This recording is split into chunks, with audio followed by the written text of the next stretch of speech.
Welcome to the Susan Brender Show. It's all about you, featuring shows on health and wellness, the performing arts, politics, and people who inspire you to be your very best. And now, here's Susan Brender. I'm Susan Brender, and this is the Susan Brender Show. Today my guest is Jim Beach. Now, Jim is an author, and he's the author of a book called School for Startups, and it was published by McGraw-Hill in June 2011 and reached as high as number 9 on the Amazon business section. Now, Jim started businesses and has taught entrepreneurship around the world, and he recently won the Small Business Administration Media Advocate Award for his terrestrial radio show. I want to welcome Jim Beach to the Susan Brender Show. Thank you for having me, Susan. It's an honor to be with you today. Well, it's an honor for me too. You know, I love my guests because my guests are so educated and informational. They give out so much to the audience. They tell them all about how to start a business, how to write a book. It's just a great thing. So now, Jim, let me ask you the following. Now, at 25, you founded the American Computer Experience. Now, a 25-year-old finding a very interesting business like the American Computer Experience? Tell our audience all about how that started and why you did that and how you knew at 25 to do something like that. Well, gosh, Susan, you and the audience are going to be really disappointed, I think. The reason I started a business was because I couldn't get a job. And I worked for Coca-Cola, and one day 2 guards showed up at my desk and invited me to leave the building immediately with a guarded escort. Wow. Because they didn't want me to work there anymore. And my entire dreams, everything that I wanted out of life was dashed. I wanted to be the CEO of Coca-Cola. I grew up in Atlanta. I bleed Coca-Cola red. And I was devastated. I couldn't imagine a life where I wasn't going to be working for Coca-Cola. Mm-hmm. And it took me about 2 years to really regain my footing. I became a carpenter for a while, and I was really good at that. And I went off and got some more education, which turned out to be fairly useless. I got another master's degree in stuff I didn't need.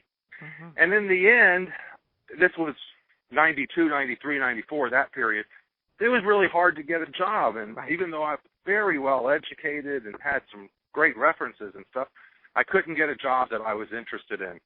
And so I decided to start a business more or less as a lark. I wasn't thinking that it was going to become a 700-employee business like the company did. I didn't think it was going to grow to 90 locations like it did. I was just trying to find something to do that summer so that my parents would stop, berating me. Yeah. And so I started the little thing. We did $56,000 in revenue the first year, and that sounds so small, but what I've learned is that that's enough to get going and to keep moving forward. And only 7 years later, we were doing $15 million a year with 700 employees. And if I had known now, or known then what I know now, I probably would have never have done it. But it was that combination of innocence, naivete, a little bit of stupidity, that we were able to get a model that worked, and we did the things that were right. We were amazing with customer service. Our customers loved us. Mm-hmm. We wrapped our business in the brand names of the sexiest people that we could find. Sure. Organizations like Stanford, MIT, Georgetown, UCLA, Microsoft, Hewlett-Packard, Intel, NASA. Nobody knows, Jim, nobody knows about those companies, right? They're That's right.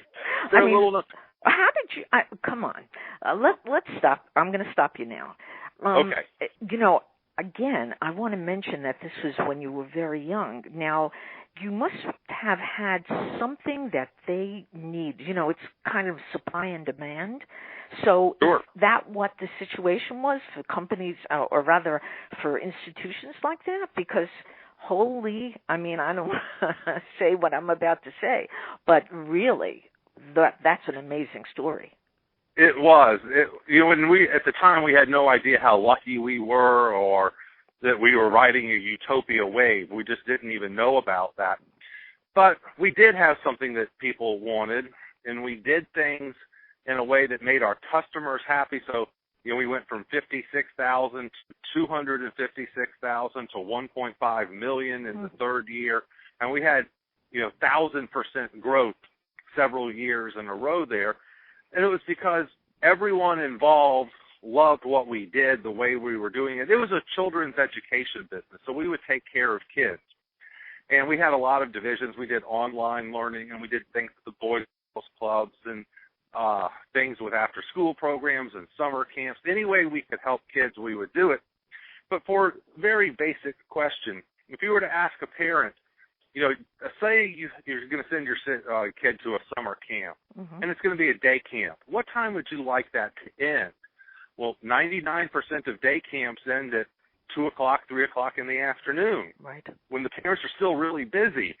So we said, why don't we end ours at 9 o'clock at night? And people were like, that's crazy. And I was like, that allows the parents to come home from work, have dinner, go to a movie, go on a date, and pick up the kid on the way home, and the kid falls asleep before he even gets home. I'm delivering a lot of service to that family. That a parent loves that model. Okay, but wait a minute, Jim. I think that's a fabulous model. Nobody can say anything about it. But to keep children in a situation where they don't see their parents all day, was that successful for the parent, but not so successful for the kids? No, our biggest problem was getting rid of the kids at 9 o'clock. They weren't ready to leave then because what we were doing was so much fun. We were tricking them into learning, and they were learning very advanced skills, be it movie making or computers or web design or any sort of these things. And the children, I think, were surprised at how much they could do. And we had a very good mixture of the carrot and the stick. We would have class, but then we would also have scheduled fun time. We would do educational things, but then we would also have shaving cream fights. We had, written work where they had to perform, but then at 8 o'clock at night, we would choose one of the counselors and take duct tape and duct tape him to the bottom of the table. You don't get to duct tape a kid to the bottom of the table very many places and then throw shaving cream bombs at him. That sort of silliness, that desire to just have unadulterated fun was very successful. And we taught very advanced concepts like recursion. Recursion is something that they teach at Stanford in your senior year of your computer degree. We were teaching that to 8-, 9-year-olds. Okay, wait a minute. Jim, define that word, recursion. I've never heard that word, so I think our audience is probably, they probably haven't heard it either. So give me a definition of recurring. It's a really dorky computer term that means that when you process data once, that changes the computer program the next time. So data is very active in an evolving statistical situation where, you do one thing, and then that changes the way that computer program reacts with you the next time. And you see this all of the time when you go on LinkedIn and you hit the homepage of LinkedIn and it says, here are people that you might like to get to know. And sometimes you even already know some of those people. You just aren't connected with them. How did LinkedIn know that? It knew that because it's learning from you. The more you use LinkedIn, the more it learns about you. And so it's the same sort of principle. It's a very advanced computer concept, and we were able to teach it to 9-year-olds. We would go out into the lawn at Stanford, and we had a game that we did. It was very simple, a lot of fun. Build a peanut butter and jelly sandwich. And you would take a loaf of bread and a jar of peanut butter and a jar of jelly and a knife and a plate and throw it to the kid and say, now tell me what to do, and I'm going to make the sandwich. Well, first you put the jelly on the bread. That's what the kid would say. So we would take the jar of jelly and put it on the loaf of bread. And the kid would laugh and go, no, you have to take the jelly out of the jar. And I'd be like, but you didn't say that, And so we're teaching them very, very rigorous thinking and analytical skills. And then in the end, we discovered that creating a peanut butter and jelly sandwich is actually a 56-step process. Amazing. We show show that to the kids, and all of a sudden they've learned one of the most advanced computer skills that there is, but they laughed and had fun doing it, and then they go home and say, Mom, you don't know how to make a peanut butter and jelly sandwich as well as I do, silly little things like that. And there was a lot of fun. So you mix fun with silliness, with, really sexy brand names, and we created a product that was amazingly well received from day one. So. Mm-hmm. Now, Jim, it's very interesting that you mentioned that kids were having a lot of fun besides just learning, because I used to say when we were kids, we went out into the woods, we climbed trees, we climbed rocks, we played with just things that were part of nature. We didn't. Our parents didn't have the money to spend on technology, and in fact, unfortunately, I have to say this was many years ago, so technology wasn't even invented yet. But, sure. Well, it was invented, but it wasn't for the little people. I call them the little people like me. So what you're telling me is that this is kind of an advanced. It's a very advanced way of letting children play, and it's kind of the future, isn't it? Well, it was the future back in the 90s when we were doing it, and at this point I think it's almost passé. It's standard now. So, you have even public schools around the country giving out computers and laptops to their students. And the students are learning things now in the second and third grade, like movie editing, that never would have happened, when I was in high school 600 million years ago, right? It's an entirely different new world. And we were one of the very first companies to realize that we could mix all of that together, that we could have a lot of fun, but still teach kids things that they had no idea that they were capable of learning. So, one of the first steps in learning computer programming is something called the drunk walk. You start off with a dot in the middle of your computer screen, and the dot just moves around randomly as if it were a drunk man walking around in a field. That's where the name comes from. Mm-hmm. And if it hits one of the edges, it has to bounce. That's a fairly complicated thing. How does the dot know that it's at the edge, for example? And we were teaching this at Stanford, and people who worked at Hewlett-Packard and Intel and stuff would come in and see what their kids had done, and they would be blown away. They would be like, I did that in graduate school. And I was like, but now I can show you your 7-year-old doing it now. Yeah, I have to say, if you go on if you go on an airplane today, you see a 2-year-old playing with an iPad. It's just the most remarkable thing. So I guess, Jim, you started something many years ago, and you must have read the future. Maybe you sat down with a person who read your palm or something like that, because, wow, you got... Go ahead. I was lucky. I had amazing parents. In October of 1976, my dad brought a TRS-80, the Radio Shack computer. He brought one of those home and said, here. And I spent a month learning how to write my name on the screen, just a big JIM across the screen. How did he have the foresight, Jim, to do something like that? Not the average person in 1976 didn't necessarily bring home a computer. They didn't really understand what a computer was. How is it that your father had the foresight to give you a computer? Just great parents, a really, really smart man who finished medical school at the age of 22. Oh. He's just a smart guy, and he knew they were starting to use computers in his work, and by the time I was 12, I had written the accounting software for his business, for his medical practice. Oh. He was just a smart guy that knew that his kids were going to need that skill. He was also smart that he didn't show us how to do anything. He just said, here it is, have fun with it, play with, do it, whatever you want.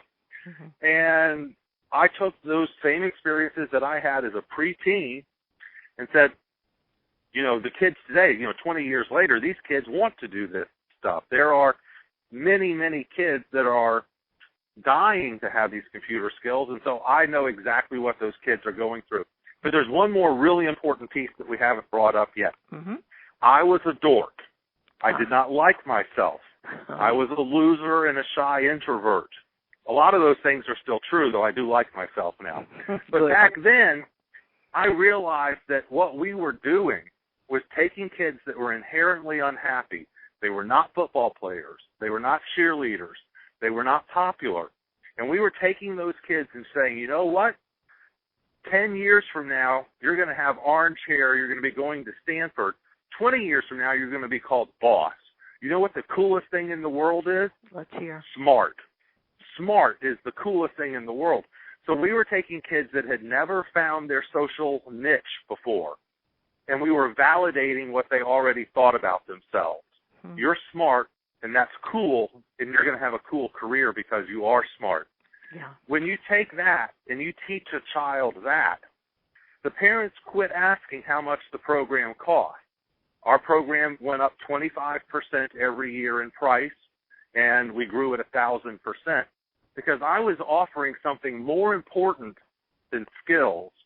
I was taking a kid who hadn't smiled in 2 years and giving them a new best friend, introducing them to a kid from a middle school across town who loved everything that they loved, and all of a sudden they're smiling, laughing, and playing, and we would get letters from mom. You could say that they were crying when they had written them.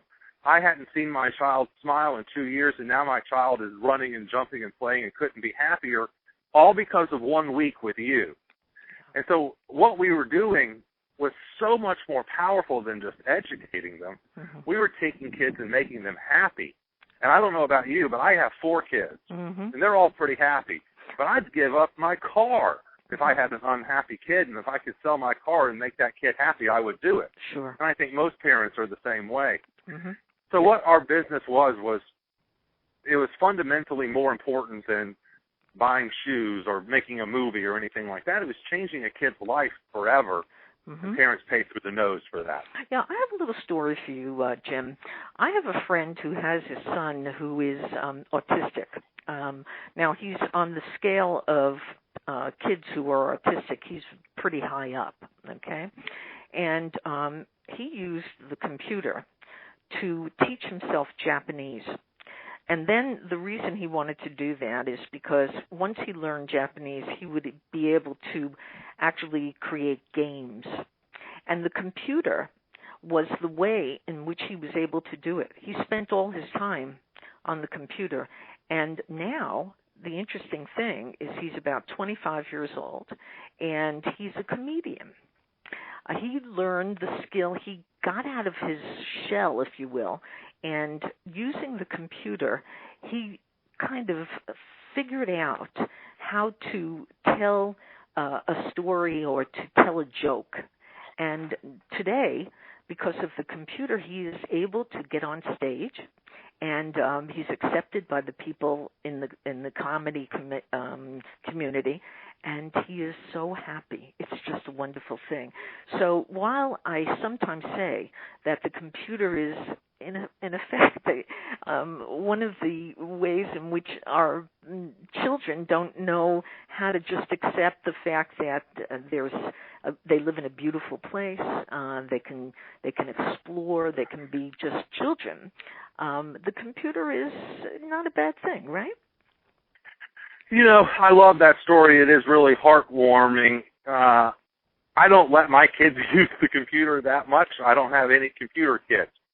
But for the right kids, it is the gateway to so many things, like learning Japanese. And I know how hard that can be. Sure. I was actually working at Coca-Cola in Japan when I was fired from Coca-Cola. So I know that Japanese is a really tough one.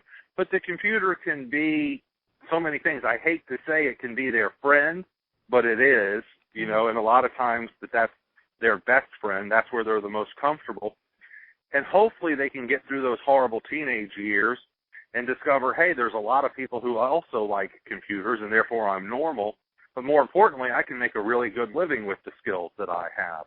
Yes. So I'm a big fan. You know, I had my entire life, got my first computer when I was 8. So it has been a fundamental part of my life. And I do believe that it's made me learn to like myself. You know, I don't do that because of the computer, but the computer gave me enough skills and confidence to go talk to that girl and ask her out. Right. You know, and it all mushrooms, it all snowballs, you know, and so any success that they can have, no matter what it is, leads to more success later on in other parts of their life. That's true.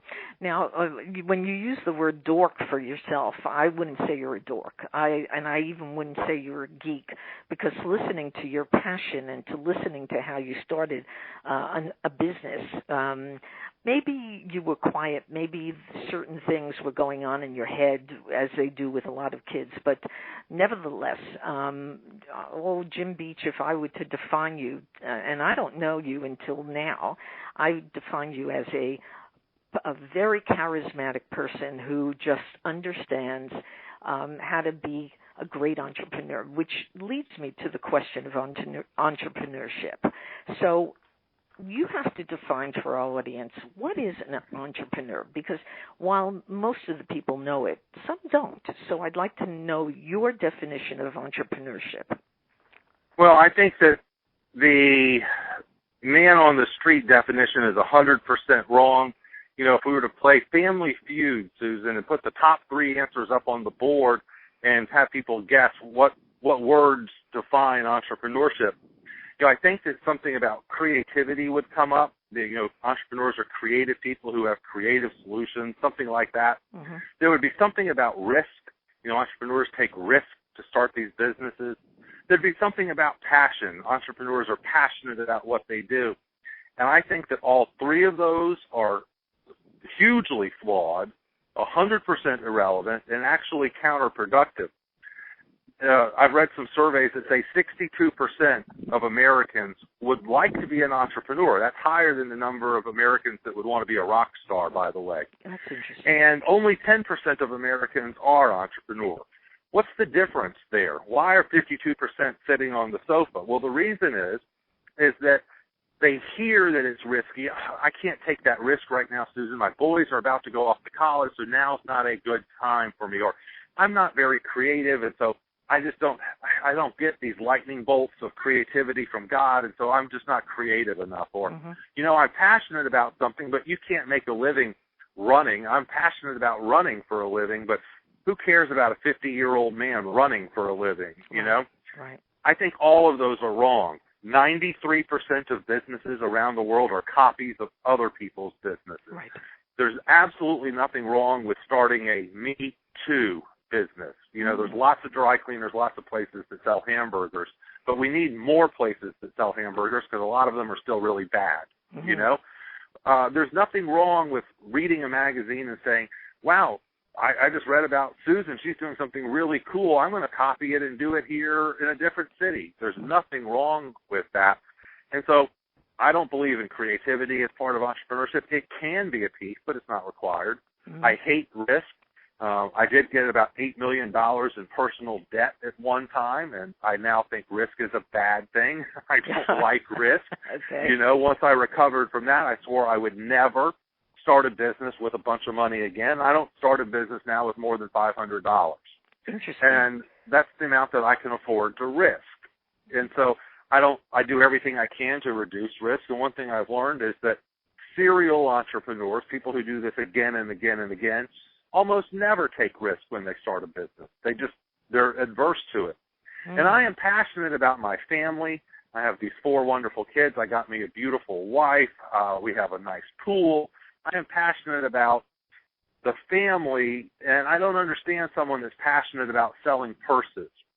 That's still materialism. I don't understand someone that's passionate about a podcast. I bet, Susan, that I could create a scenario that you would rather be doing right now than talking to me. You know, you'd rather be in Tuscany with George Clooney than talking to me, right? So there are things.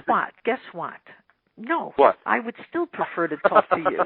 You know, Jim Beach, let me tell you something.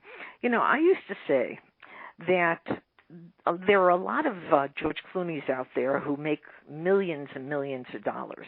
But even though I do a podcast, and you and I know how much money you make with a podcast, but, you know, I don't want my audience to think that I'm complaining and being dissatisfied. I'm very passionate doing this. But what I wanted to tell you was that I started to think that all these very wealthy people who go to places like Tuscany, which you mentioned in Italy, and various other very beautiful and glamorous places, I could go to those places too and stand on the same street that they stand on and get the same view that they see. But I'm not a multimillionaire, not even close. But the thing is,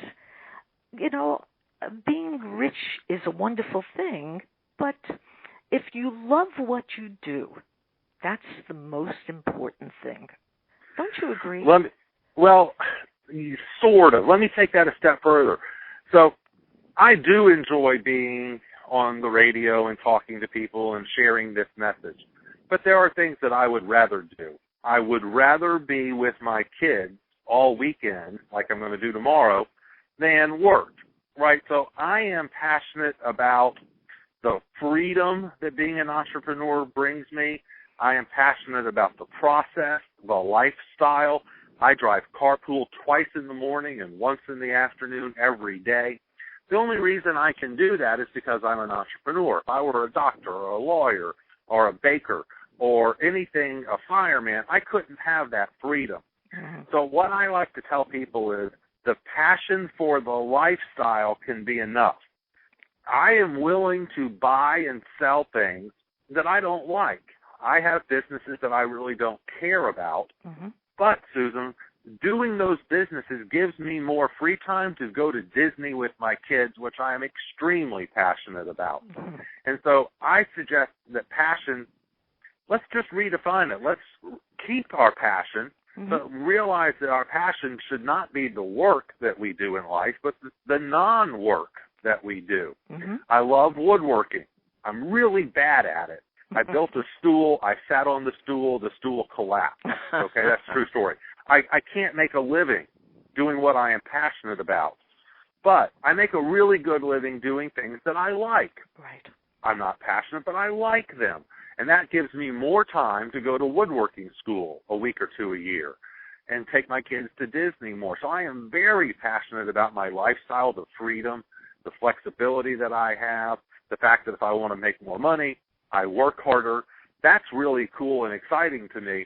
And so that's what I would like to suggest to people. Let me tell you a very quick story. My wife runs an Amazon sales business. She buys stuff at bulk, at wholesale, and she sells it on Amazon. She started with $500, and in her first year she made $68,000. Okay, while working full-time, while raising 4 children, cooking dinner every night, keeping our house clean. She still had enough free time to make $68,000 in the first year. I promise you that she is not passionate about that business. Mm-hmm. She loves the money, but it's not something that she's like, ooh, I get to work on my Amazon business today. Oh, yay, yay, yay. Mm-hmm. No, it's like, hey, let's watch some TV and do the Amazon stuff that we need to do. And we sit down as a family and we pack boxes and put labels on and do the boring work that's associated with it. She's passionate about the lifestyle. She's passionate about the money. She's passionate about the freedom. She's really passionate about the self-satisfaction and the sense of achievement that's come with that. In a million years, she never thought that she would be an entrepreneur, mm-hmm. ever. And now, in 1 year, she turned $500 into $68,000. Fabulous. She's passionate about the way she feels about herself, the accomplishment of that. But we don't love that business. We mm-hmm. do it because, it helps the family. We need that $68,000 for sure. tuition and stuff like that. Well, all right. Now, okay, so I understand. So I never defined it. I never got Yeah, go ahead. Define it. So entrepreneurs, then, they solve problems with limited resources. It's that simple. They go out there, they find a problem, they make that problem go away, and people throw them money. So I hate to walk around naked. People, well, you would hate it even more, right? Mm-hmm. Right. And so I gladly give people money for my clothing. When I buy clothes, I don't argue with them and say, I don't want to pay. Here's my money. Mm-hmm. Take it. You're going to, give me a nice shirt. I appreciate that. I don't argue when I buy a new car. I'm ecstatic to do it, and I gladly give you my money mm-hmm. because I hate walking long distances. And so entrepreneurs go out there, they find a problem, they figure out a way to solve it, and people will give them money for that. And so the cool thing is let me ask you a question, Susan. Let me Go reverse ahead. this for a second. Sure. Do you have any problems? Do I have any problems? Well, I think that everybody has some problems. So there you go. Perfect answer. So therefore, everyone qualifies to be an entrepreneur. You know, if you can solve that problem, you know, so say the problem is I'm in the hospital and my legs hurt. Well, someone makes a really good living walking around the hospital and giving massages to people who are stuck in the hospital. Mm-hmm. You know, you're solving a problem. If I were in the hospital, I'd pay you $100 an hour to sit there and rub my feet, right? Or just talk to me. Mm-hmm. Mm-hmm. And well, so I gladly give you the money. So that's a kind of an interesting point. So you're saying that almost everybody can be an entrepreneur, and they shouldn't take a risk because, look, when you took a risk, you lost, $8 million, you said? But on the other hand, there are services. So, wait a minute. Here's I'm going too far. I want to ask you now, imagine somebody has lost their job and their ego gets involved with the situation. Now, sure. I'll give you a case in point. There was a book written about a man who actually had a fabulous job at a university. He was a professor at a university, but he didn't have he wasn't allowed to stay at the university because he wasn't given, and I forget the word, forgive me, tenure. Excuse me, he wasn't given tenure, and so unfortunately he didn't have tenure, and the president of the university fired him because they didn't have a lot of money. They were losing money. And so he stood online one day at the Home Depot, and some man looked at him, and the man said, in his mind, he said, "This guy looks very depressed." So he asked him, he said to him, "Well, you look a little depressed to me. Do you want to talk about it?" And the guy, he really was depressed, so he told him that he just lost his job. And the guy said, "Meet me outside." He met him outside, and the guy said to him, "I'm a painter. I paint houses. If you want a job, I'll give you a job." Now, this professor looked at himself in the mirror, and he said, "How can I paint? I was a professor of literature." But he had to support his family. So he started painting houses, and guess what? He loved it. He got used to it. He was on his own. He let his ego sort of get out of the way.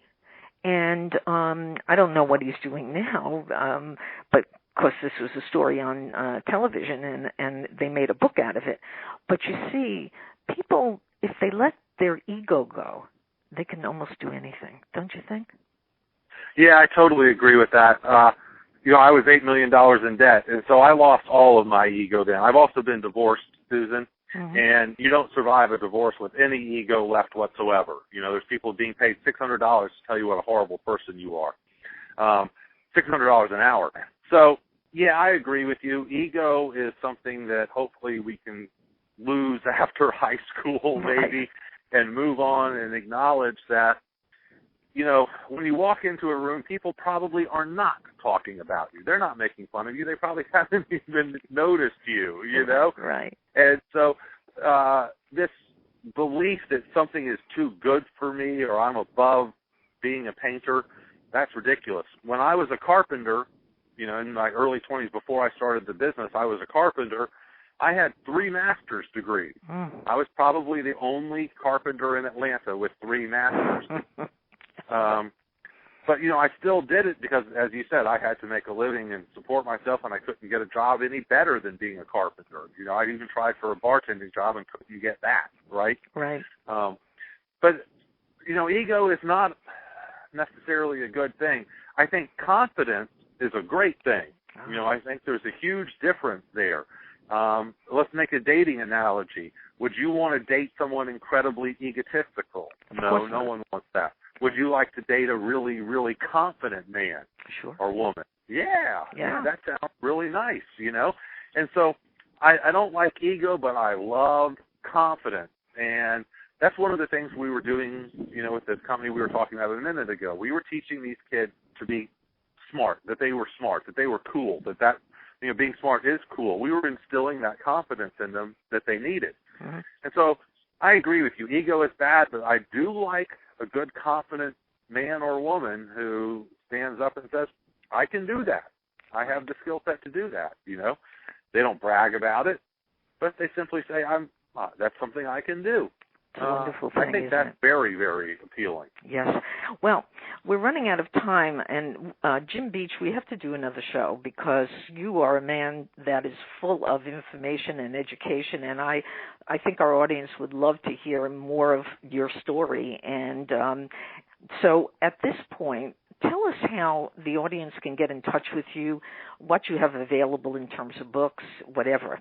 Give us a sense of where you are now. All right. Well, I have a book, as he said, from McGraw-Hill called School for Startups.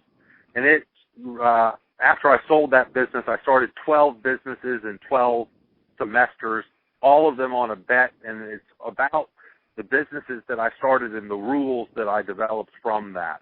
And I had 3 months to start a business, and the students would select the country and the industry, and I had to make it profitable in 3 months. And it tells that story.